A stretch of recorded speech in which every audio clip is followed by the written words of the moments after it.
have Professor Yang Yue from National University of Singapore come here to give us a talk.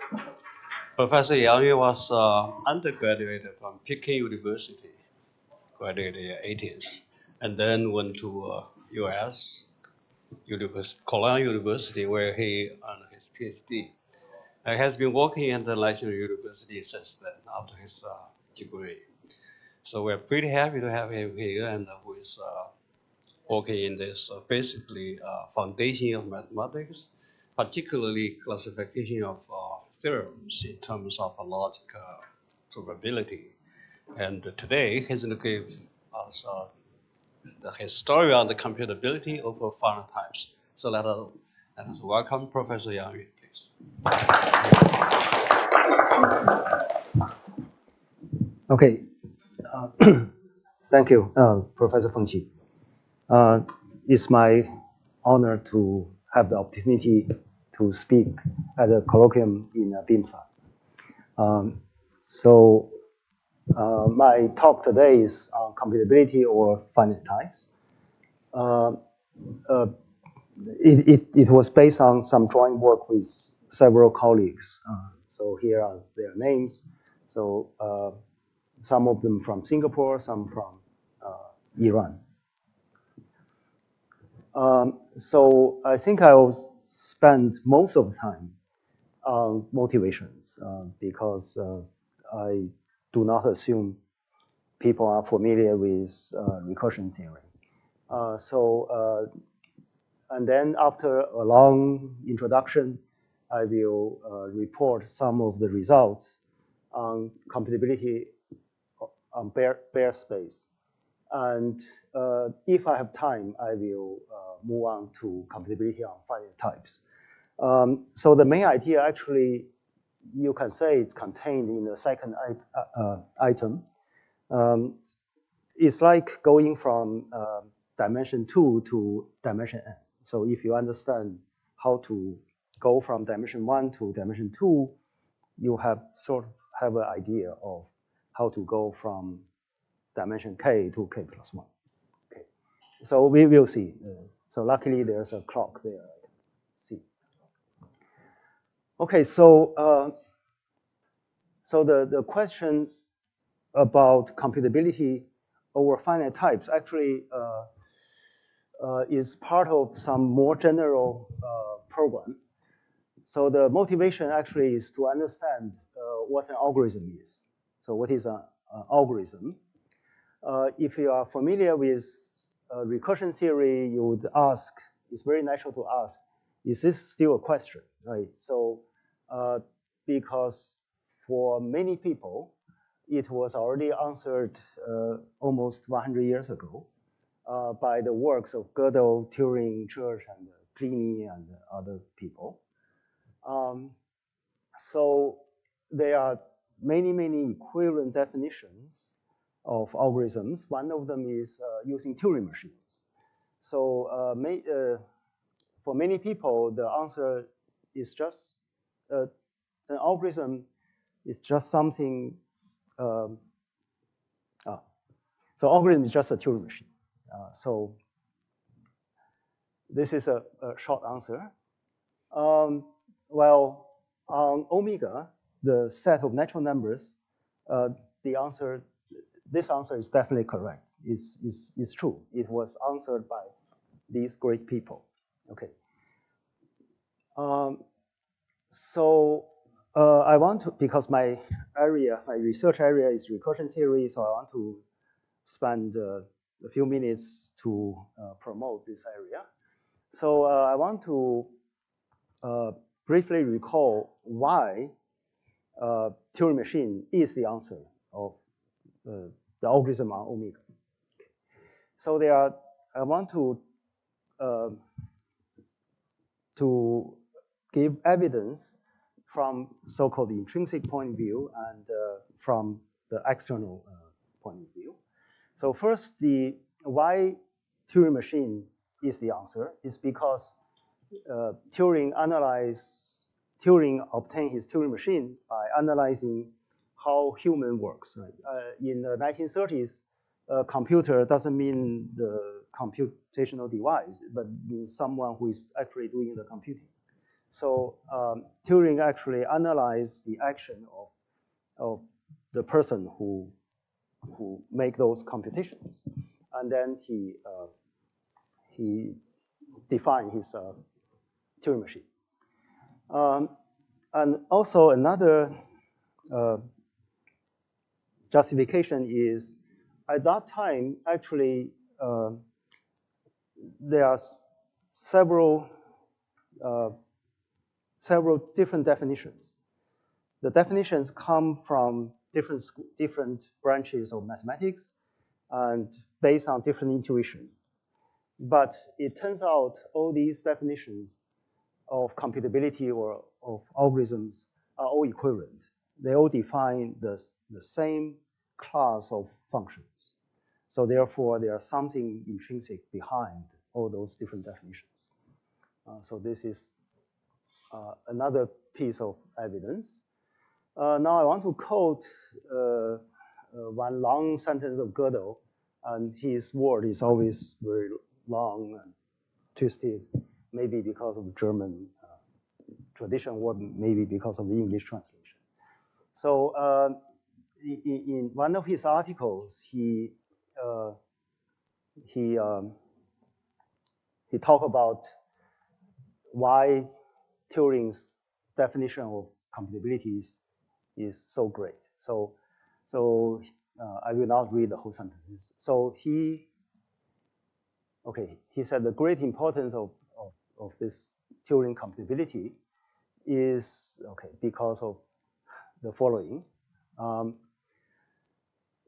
So this is the first time that people give an absolute definition of an interesting epistemology notion, and the word absolute is important. I think Gödel emphasized this absoluteness. So Turing's definition actually does not depend on the formalism chosen. So in this article, Gödel tried to generalize the definition of computation to the definition of definability or provability. So he was trying to give us something absolute in other areas. So Gödel used Turing's success as an example of to serve his purpose. Okay, and also it fits mathematicians' intuition. Right? So for working mathematician, if they see something which is computable, is more or less can be done by a Turing machine. So there's no counterexample so far. No. Of course, philosophers always find some very, very strange cases, and so it's. But for most mathematicians, for most working mathematicians, this definition actually captures their intuition. Okay, so these are one part of justification. Now, regardless about intrinsic reasons, once we have a rigorous definition of computability or a rigorous definition of algorithm, it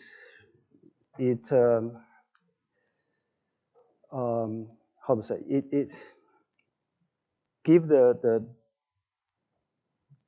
recursion theory a tremendous boost. Right? So lots of development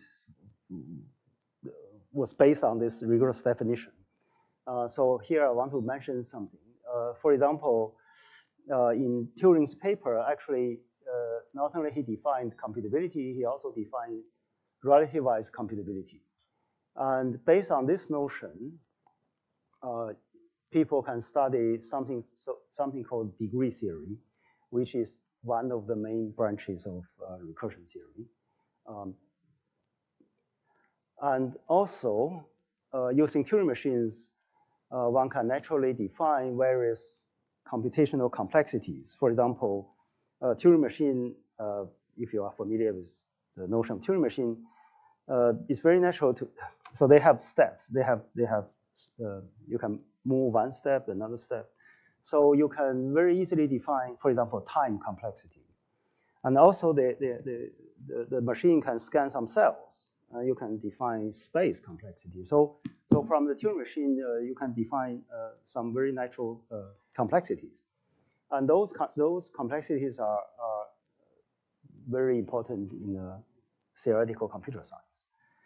By the way, computability theory was developed before the actual computer. So actual computer actually was invented based on the Turing's model of computation.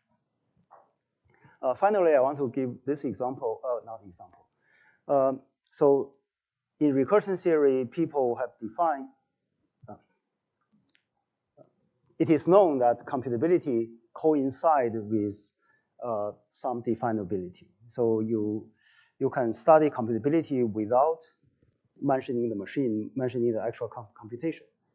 You can turn it into some definable object in certain structures, for example, over natural numbers. And so this changing from the relation between computability and definability can be, using this connection, we can generalize the computability from very basic, the actual computation, to some more general, like constructive and other notions. So these are the success of the notion of algorithm on natural numbers. Okay, so now let's ask similar question. Let's ask the follow-up question. So what about algorithms on real numbers, or on some domain which is not discrete natural numbers? Okay, does it make sense to talk about algorithms on those objects? Well, again, this is such a natural question. People naturally study them, so you have many different answers. So it was studied by different people. So I will mention something which I'm familiar with. So there are several schools. For example, there's something called TTE. TTE is a shorthand for type 2 theory of effectivity. So actually this computation model was originated from Turing's relativized computation.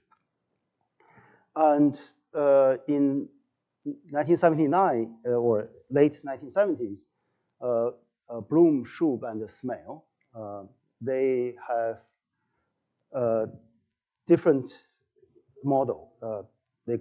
Now it's known as BSS model. So basically it's a flow chart.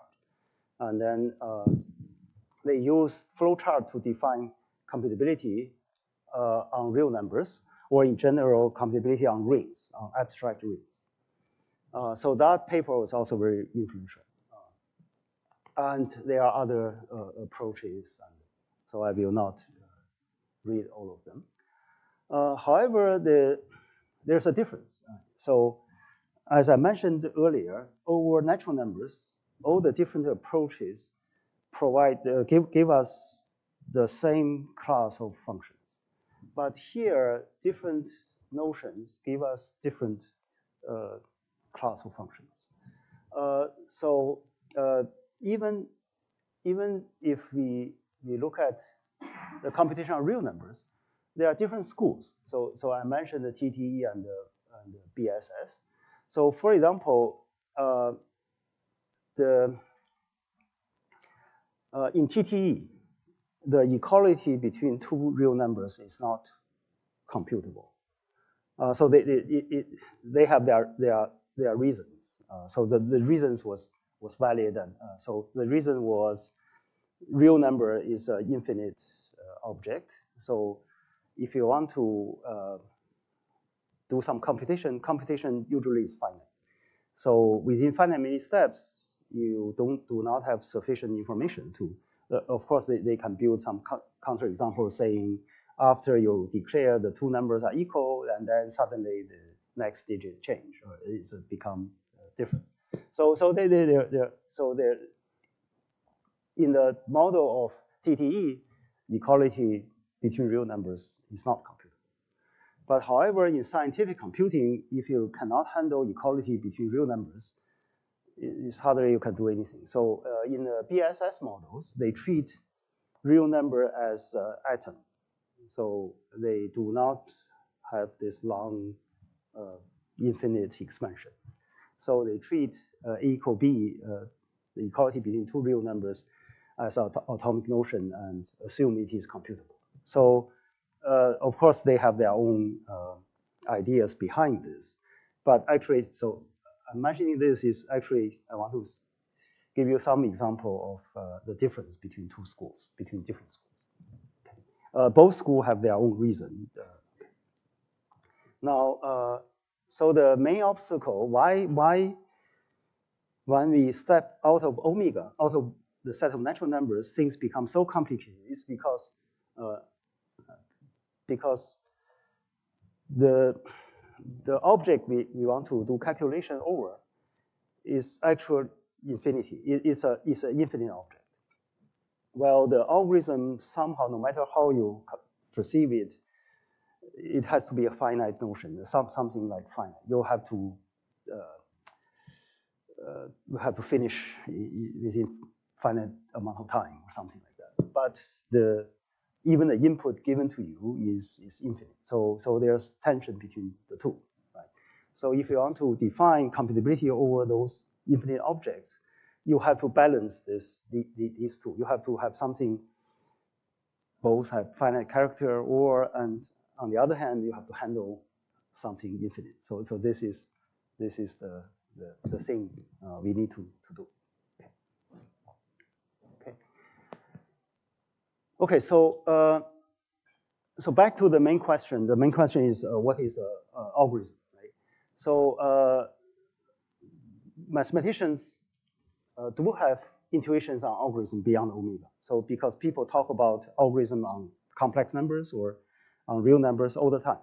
So for example, in dynamical systems, well, you have definitely you have notions of algorithms. Like when you define Julia says and so on and so forth, when you do those. Okay, so the question is whether we can catch the intuition and formulate a rigorous definitions on computability over those objects. Okay. So I want to, as I said, I want to spend most of my time on the introduction part, on the motivation part. So I want to quote two papers. So this is under some history and some of the inspirations of this research. So the first thing I want to mention is Gödel's paper called On Extension of Finitary Mathematics, which has not yet been used. So there's a background of this paper. So the paper actually is not published. It was the published paper was a German version and was published in 1958 in Dialectica. So the paper was very important in proof theory. It probably opened a branch in proof theory.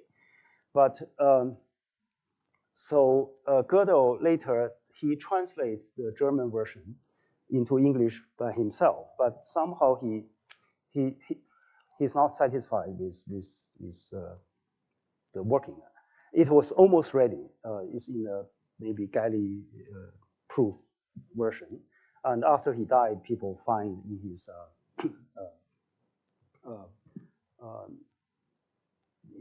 his documents, and so people gave a rough date, 1978, 72. Okay, so what is this finitary math extensions, all these about? So this is the actual copy, half of the copy of half of the abstract. So the background is this. As we know, Hilbert wants to use finitary means to prove the consistency of arithmetic.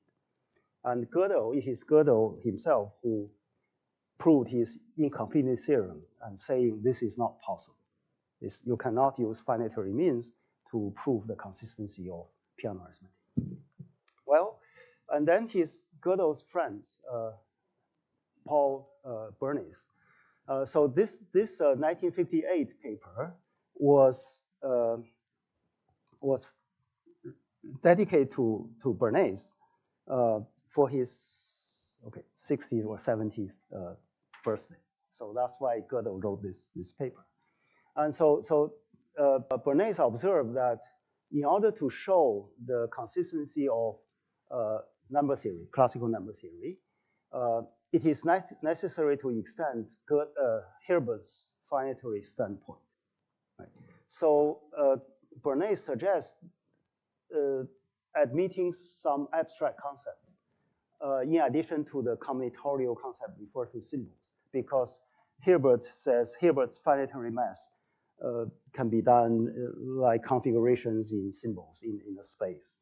So Bernays point out maybe we can use some abstract concept. So the abstract concept so far has been used are these two, constructive theory of ordinals and intuitionistic logic. Then Gödel want to produce a new approach. So what is Gödel's new approach? So Gödel says, okay, it is shown that a certain concept of computable functions of finite simple types over natural numbers can be used instead. So in the paper, Gödel introduced those computable functions of finite types. And his purpose is to show that indeed, if you add all these higher type objects, you can give a finitary proof of consistency of number theory. So this is more or less the motivation of Gödel. But then what are the computable functions of finite types? So Gödel give a description. Say this is again a copy from his paper. So he said the concept computable function of type T is defined as follows. So it's like a recursion. So the base case, the computable function of type 0 are the natural numbers. And you can do recursion on this. If the concept of computable function of smaller types like type T0, T1, ... Tk have already been defined, and then you can define a more complicated computer functions over more complicated type. So you can define to be a well-defined mathematical procedure, which can be applied to any K2. So you can build up computable functions on higher types based on well-defined mathematical procedures on lower types, applied to lower types. Okay, so this is, but what are the well-defined mathematical procedures? So Gödel, again, these are copies from Gödel's paper. So Gödel says, I always press this, sorry. So Gödel says the phrase well-defined mathematical procedure is to be accepted as having a clear meaning without any further explanation. So take it for granted. So then he gave a footnote 5. So he used Turing's example for computability on natural numbers. So he made an analogy of this. So he says it is well known that Turing has given an elaborate definition of the concept of a mechanical computable function of natural numbers. And then he says the although the definition is definitely needed, however, people have a naive intuitive idea first, because only when you have a clear intuitive idea, you can talk about whether the formal definition is adequate, right? So, so here, in Turing's case, Turing achieved this because the intuitively computable functions can be formalized as a Turing computable. So here, Gödel, I guess, Gödel means for the computable functions on higher types, well, we do not yet have a rigorous definition, but people still have clear intuition. So we take that intuition to serve his purpose. So this is one inspiration of our work. Okay. So so I want to quote another paper. So why am I quoting these? Because at the very beginning I was asking, is this necessary, right? Isn't it? What is an algorithm is already answered.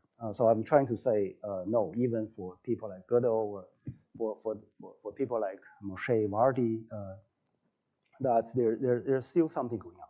Is what an algorithm is still a open question. Okay, so I want to give another example. So this is I'm quoting Moshe Vardi, who is a eminent computer scientist. So he was an editor of this communication of ACM, and he wrote some editor's notes. And the title of the notes is "What is an algorithm?" Well, the context is this. So he says the quotation is from this paper.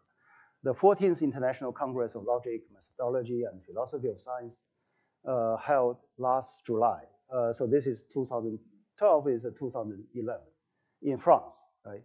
Including a special symposium on the subject, what is an algorithm? Okay, so again, everybody asks this question. You have to ask. It may seem to be a strange question to ask just before the Turing centennial years, right? Because 2012 is Turing's centennial year. So the meeting was held in 2011. Okay, so surprisingly, the two key speakers in this symposium, Yuri Grivich and Yanis Moskowakis, provide very different answer to this basic question, even after focusing on classical sequential algorithms. Right, so what are the different answers? So what are the answers? So Grivich argued that every algorithm can be defined in terms of an abstract state machine. Right? So there's a machine model. Intuitively, an abstract state machine is a machine operated on states which are arbitrary data structures. This slide was copied from Vardi's paper. And on the other hand, Moskowakis, in contrast, argued that an algorithm is defined in terms of a recursor, is by some functional scheme, and so you play with you do recursion on some functions. So which is a recursive description built on top of arbitrary operations taken as primitives. Right. So these are two different approaches. One is using machines, the other using recursor, using function schemes. Well, these two are different approaches, and Vardi gave an interesting conclusion. So he says, like de Broglie's wave-particle duality, the algorithm is both an abstract state machine and a recursor. So it has both the particle side and the wave side. This is the last sentence of his article. So this algorithm algorithmic duality seems to be a fundamental principle of computer science. Well, so it's an interesting article. Okay, so that's what's happening in 2012, right? In computer science. So again, I want to say the question is still open in a sense. Now there's another motivation. Professor Feng Qi mentioned that I was working on comparing the strands of theorems. That's what people in so-called reverse mathematics do. So reverse mathematics, which is one of the areas in logic, to investigate the proof-theoretic strands of theorems using a subsystem of second-order arithmetic. But many mathematical theorems are beyond second-order arithmetic. So in logic, the elementary number theory, we call it first-order arithmetic. And then the second-order arithmetic is also known as analysis because real numbers can be identified as subsets of natural numbers. The subset is one order higher than real number is one order higher than natural number, so it's called second order. So the roughly at the second order arithmetic, we can talk about real numbers, and some through coding we can talk about analysis and so on and so forth. But many mathematical theorems are beyond second order arithmetic, right? So for example, if you talk about ultrafilters or talk about measures, they are third order objects. So they are one level more complicated than real numbers. So to study subsystem of third or higher order arithmetic, one also needs rigorous definition of computability over those types, over second order, third order. In fact, people have done this. For example, Colomar, and later Doug Norman and Sam Sanders did lots of work on so-called higher reverse mathematics. So to study computability over higher types also have some motivation from this side. Okay, so that's a long introduction. So maybe any questions so far? Okay, so then I want to first try to give a definition of what are the computabilities over the bare space, over next type. And then if I have time, I'll push it to further finite types, computability over finite types. Okay, so we study computability over bare space. Bare space is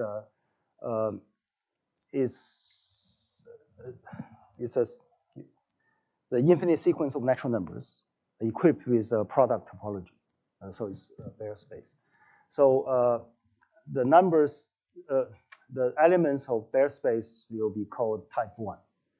Type 0 is natural number. Type 1 is an infinite sequence of natural numbers. So we also need natural numbers to organize computation because of the finite feature. So we consider functions from mixed type to maybe to mixed type, but we can decompose into simpler ones. So we can study functions from mixed type to omega, or function from mixed type to bare space. So below, for the simplicity, I will use the functions from bare space to bare space as example. So there is a subtle difference between bare space and true real number. So by true real number, I mean the equivalence class of Cauchy sequences. So the equivalence class of Cauchy sequence, because of the equivalence, and you need extra care to talk about computability. For bare space, it's an infinite sequence of natural numbers, so you can do things component-wise, which give a tremendous advantage of study. So But for the sake of today's talk, we don't need to emphasize too much of the difference. So I'm going to give two definitions of computable functions on bare space. And it turns out these two are equivalent. Okay. So one by machine, one by recursive, by the function scheme. So first, I will give the definition by function scheme. If you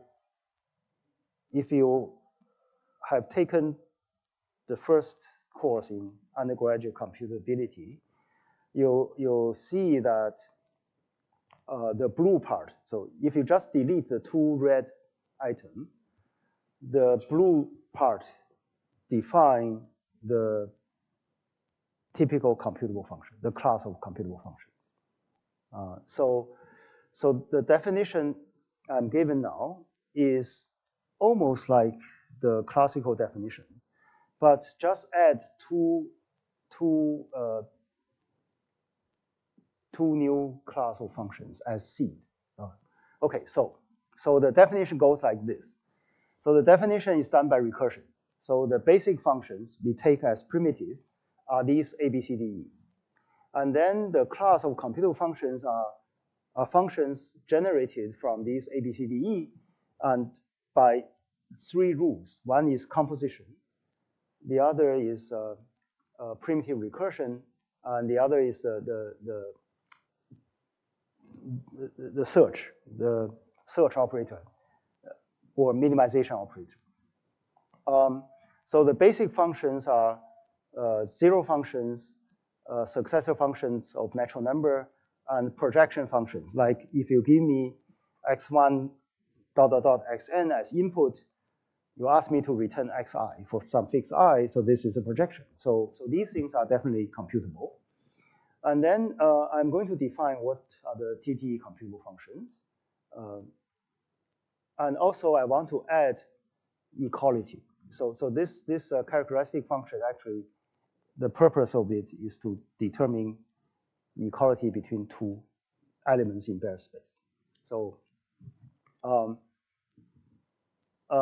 I will not read the definition, so I leave it as it is. Okay. So this is more or less just modify the classical definition, and with some new basic function added. Okay. Now, what are the TTE computable functions? So if you are familiar with relativized computation, the TTE computable functions are just those functions which are computable by an oracle Turing machine, by a relativized,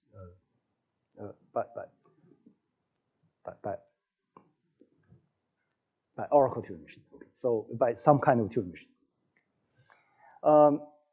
Well, since this definition scheme is, I want to make it pure function scheme. So I don't want to mention any machine. So I hope I can get equivalent definition of TTE computer functions without mentioning Turing machines, although the intuition actually is from the relativized Turing machine.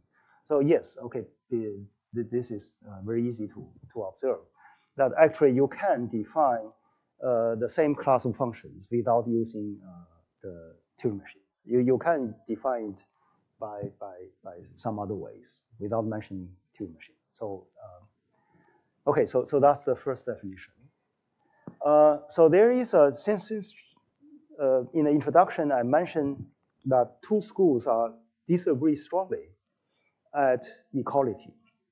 One school formally believe equality shouldn't be computable. The other school take it for granted.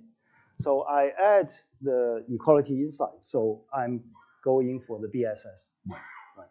So is there a way to justify? So I have to convince myself by doing this, it is a sensible thing to do. Okay, so one justification is if you study algorithms, this kind of sentence, the command is extremely common. If something happens, then otherwise you do something else. So at least you need some basic judgment about the object you study. So the easiest thing about real numbers are whether they are equal. So without, okay, of course you can introduce less than or equal to as the most primitive notion, but essentially they are the same, right? So you have to introduce some basic predicate about real numbers as primitive notions. You have to think of them as computable. So I take equality, and if I take equality, I can really perform command like this. So if x equal y, you go one way. If x is not equal y, you go the other way. So there is another justification which I will introduce after I talk about the machine models.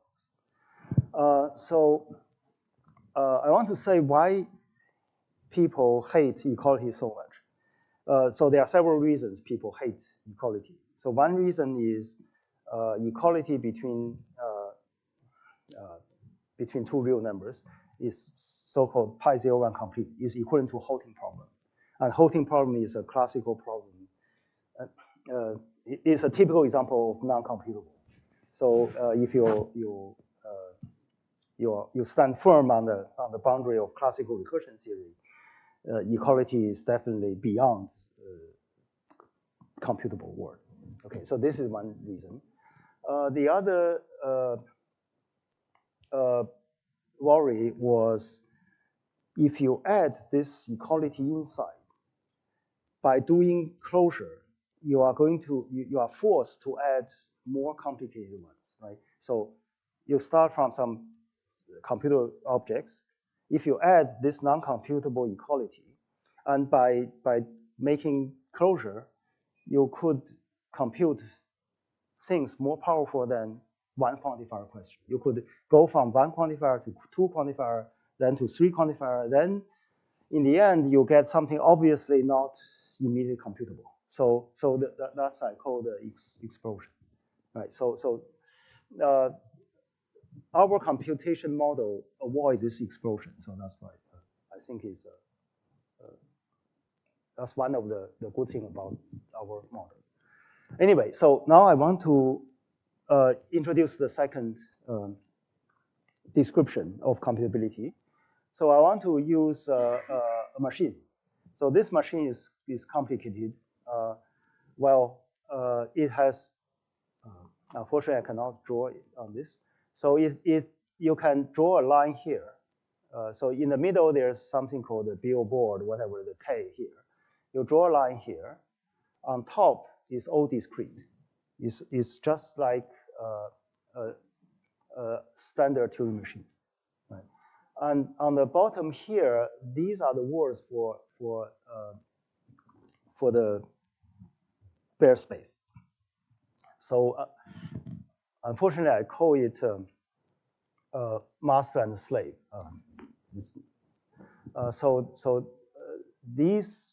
The M is for control. For the algorithm actually was captured here, and then the control will give some command. This command has to be finitary for infinitely many slaves, for infinitely many subunits to carry out the command. And then they can work on their own tape, and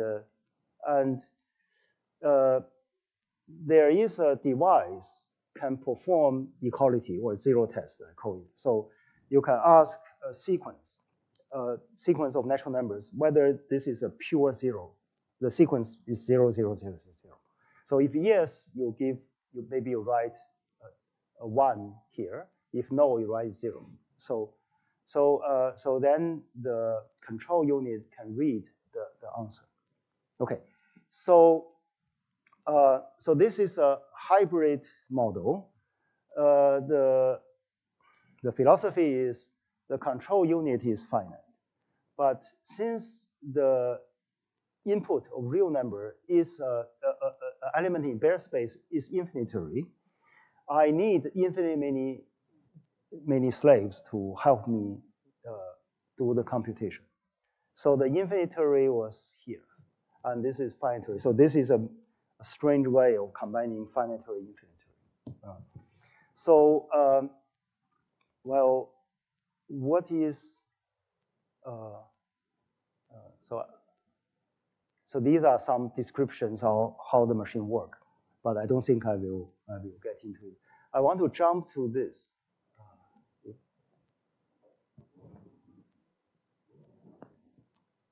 I want to jump the last item. So because I said I'll give you another justification of why zero test or the equality is important. So it is in the machine model. In this model, I need the coordination of the master and the slave. So the master can control the slave by issuing a command, by write some finitary program on the billboard, ask the slave to execute these commands. But the slave will give feedback to the master. So since the master is a discrete object, so he can only understand discrete things. So the zero test the equality will give a channel so that the slave can give some feedback to the master, so that master can do this if, then, and else. So that's one of the justification. So I skip the how the thing works. So based on this machine model, it's very easy to define computability. So we say some function is MS master slave computable if there is such a machine which computes it. So this is the definition. Okay, so once we have these two definitions, the natural question is whether they are the same. It turns out they are the same. Actually, we massage both sides so that they are the same. So over bare space, the two definitions are the same. And also we can give some, we can lift some classical results into the new computability. Okay, I will not read these. Another observation is this model, this master-slave computable functions, computable model, actually is the minimum one containing both BSS and TTE. So if you, in some sense, if you throw in equality into TTE, you would get the master-slave one. So in some sense, it's a nice feature to have. It's a combination, minimal combination of the two schools. I have 2 seconds, 1 minute. So then that's the second part. So that's the computation on bare space. So now I will just say, use the same idea. You could push, you could lift from bare space to one type higher, and then keep going. So I don't want to go through these. So it's by recursion. It's almost like what Gödel says. You do recursion. If you understand the computability on lower types, then just apply some procedure. So the procedure was specified in the function scheme, also specified in the machine. Okay. So I will skip all of these. I go to the conclusion. There are something to be done. It's okay. It's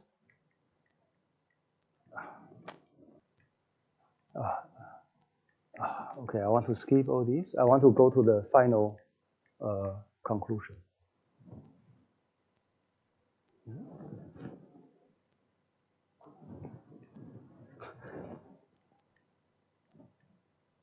Yeah, so, okay. So here's my final remark. So go back to the historical introduction. So Gödel was saying he believed people have the intuition of computation of finite types. So which he described as, right, start from the basic things and then using well-defined procedures, right? So I guess I would like to believe that the two definitions I give is some kind of well-defined procedure. So, I don't know, maybe I hope that this version will support Gödel's view. So indeed that there is a rigorous definition of computation, computable functionals or functions on higher types. Right? Now, from the other historical source, Moshe Vardi was saying computability has this duality. There's a machine side, there's a recursive side. But luckily, the definition I just gave also have the two sides. So again, that is a nice feature to have. And then finally, what is an algorithm? So it seems the algorithm, yes, indeed, is a Turing machine. So at least up to the computation of finite types, the most important ingredient in the machine was the master. So master is really a standard Turing machine. So if you think, I think people can identify algorithms as Turing machine, but in this context, the Turing machine is used to control, as a control unit, instead of actually executing many infinitary jobs. So, but this is philosophy. It's not a mathematical statement. So there are still many future projects to need to be done. For example, why stop at finite types? Right? Like Professor Fengqi's area is set theory. In set theory, actually, Dr. Jensen defined primitive recursive functions or ordinals. So there are machine models, so what are the computability over ordinals? So there are, you can push the limit further and further. But today I will report what I and my collaborators obtained so far, which are the computation definition of computable functions over finite types. Thank you very much. Okay. Any questions?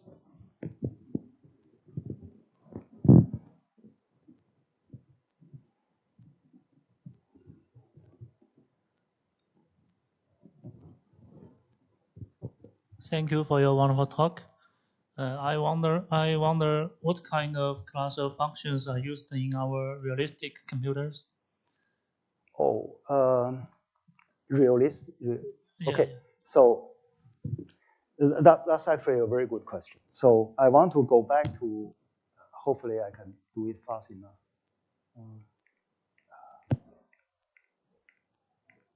So there is so I mentioned that there's a subtle difference between bare space and the real number.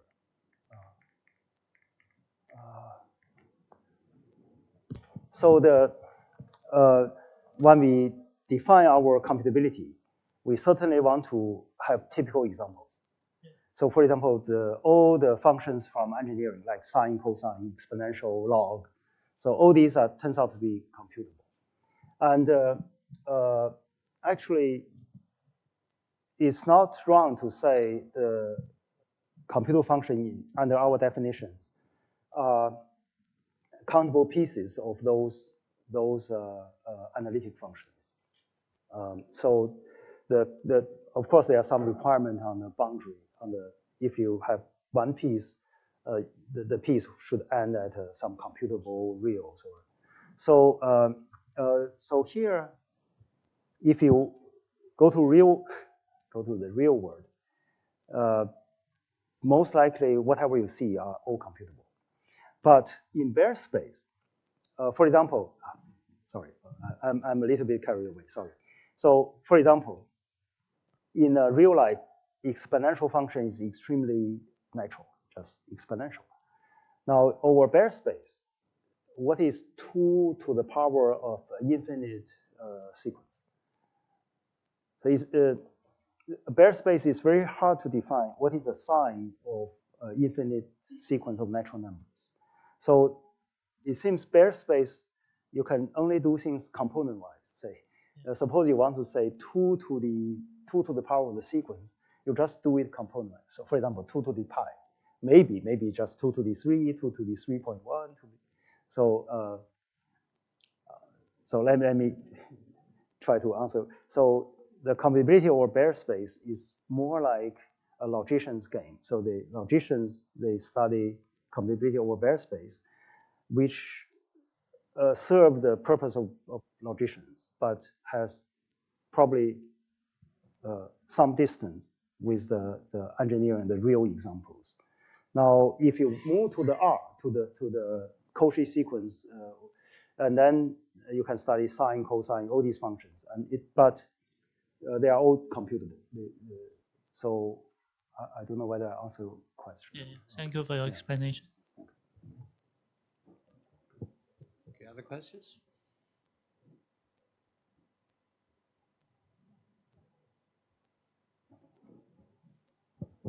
Thank you for your talk. A related question is that whether the zero test is realizable. Oh, yeah. By a physical design? Yeah, physically. No, I see. So it's just related to proof just theory. A model, just a model. I see. Yeah. And another question is that. Okay, sorry. Sorry. Is that what's the difference between the master-slave machine and a Oracle Turing machine, where the Oracle can act on a real number, like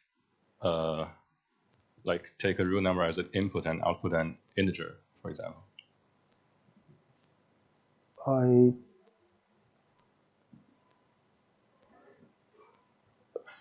I can't imagine so the Oracle Turing machine in my mind has a fixed shape. I see. What you said, somehow I failed to catch. Your first question is whether it's, so that's a very interesting question. I want to maybe elaborate. So the question was, can you realize it, right? So the computation was, the zero test. So you're supposed to look infinitely many bits. And so this is certainly cannot be done in physics. But the algorithm, it seems, suppose you choose a huge bound, large bound. So you just read 10 billion bits. And if they're equal, so then you do your next step based on the bounded operation. Then suddenly it's realizable. But your algorithm actually doesn't depend on this. I think it doesn't matter you choose a bound like 100 billion or 10 billion or some bound. The algorithm remains the same. That's philosophy. So if you believe this philosophy, the algorithm apply to a computation on a very large bound and no bound. Actually, the algorithm are the same. Well, this again philosophy argument. So if you believe this, then it's not too far away. Whether we can realize it in true physical world, it doesn't matter much, because the idea in your mind or in the control are the same. Even if you have a very, very big bound, you couldn't implement in the real world. That's a small comment. Yeah, thank you. Okay, thank you. Sorry, maybe this is a very strange question. So you define the computability recursively, just like, so for the first place, it is T0 computable, then T1 computable, then Tn computable. So can I think of it, you are considering a tuple, then your first position is computable, then the second position computable, then like the ends is computable. So because you are working on bare space, which is like a space of sub power set. So actually my question is, does there exist a case that, so if you, how to say it, you do recursions, but the roots of your recursions difference. For example, you recursive in one way, it is computable and computable, but it recursive in another way, it is first it may not be computable. No, I just think of it as, because you do it recursive, just think of it as a iteration of rings. Well, you extend a formal series of one variable to two variable to n variable, and then, well, in mathematics, sometimes the order counts, right? So, well, I'm not sure whether it is. Yeah, so let me, I didn't catch your question, but let me try to say something which may be related to your question. So for example, one of my working area is reverse mathematics. So we try to analyze the proof theoretic complexity of a theorem. Right? So it is true that some theorem stated in one way is very complicated. And then our job actually is to show that this complicated description actually is equivalent to a very simple one. So what you, okay, this may not be what you said, but it reminds me that you're saying maybe they're going from this way is very simple, but actually there's a long, so looking at the other way is you couldn't reach it. So something similar to this happened. So if you look at some classical proof, or there's no way to effectivize, there's no way to simplify it. But through some approximation, some clever tricks, you may find, turns out the complicated thing is just superficial. The core actually is very simple.